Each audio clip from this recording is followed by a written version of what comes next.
warm welcome to everyone taking time out of their day to join me for Tuesday Tips with Taylor.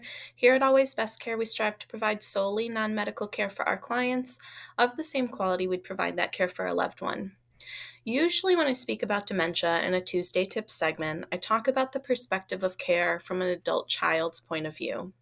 In an article by USA Today, it was stated that 26% of Americans fall within the sandwich generation, meaning they have at least one child under 18 years old still dependent on them financially and having a loved one 65 years or older.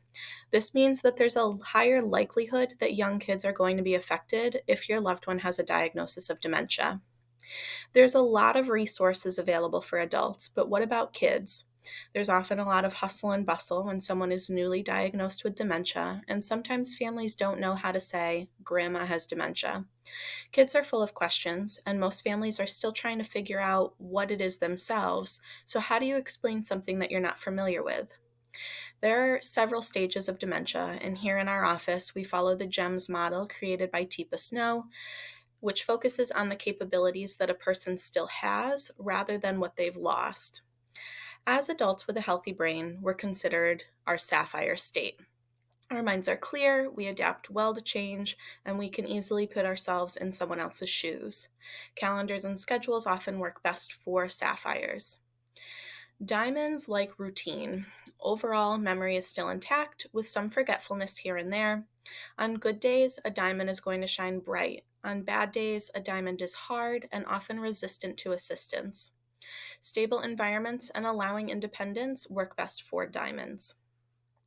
Emeralds, according to Teepa's model, are considered to be on the go and often see themselves as being more dependent than they actually are. They live in the moment, which can be fun for kids, but there may be cases where emeralds can get themselves into a little bit of trouble. Past interests are more appealing for emeralds who may be of the mindset that they're fresh into retirement or they may still be working. Asking for help to get a task done rather than telling an emerald that they need to do something works best.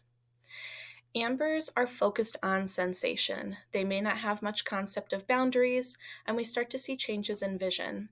Soft materials like blankets or stuffed animals are enjoyed, and you can even enlist the help of grandkids in creating a sensory box with different sounds, smells, or textures. The environment plays a huge role in how successful an amber is through their day, so a careful approach and elimination of safety hazards often work best. Next, we have rubies, who thrive off rhythm and visual cues. Verbal instruction may be difficult to follow, but mimicking actions can be a little easier.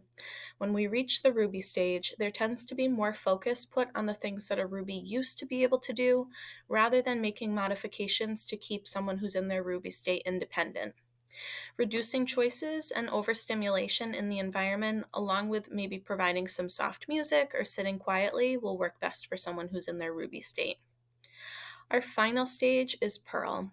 Teepa chose Pearl as a reminder to us all that even though dementia is an awful disease in the way that it affects the brain and the body, your loved one's heart is still inside. It just takes a little bit of effort and patience to bring them out. Involving kids is still important during this stage. Sometimes we see families distance themselves at this point because of where their loved one is with this final gem. While your loved one may not recognize family at this point or be able to communicate, the part of the brain that holds emotion is still there, and people with dementia are going to remember the feelings of love and happiness brought to them by family at those visits. So again, how do you say grandma has dementia? You can start by showing the beauty that grandma still has.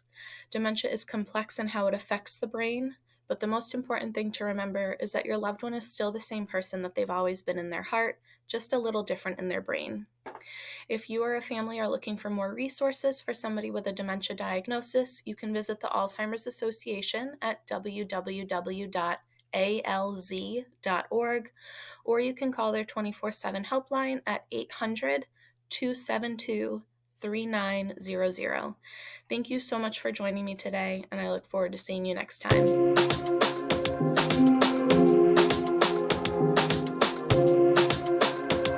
Always Best Care has been providing solely non-medical in-home care since 2009.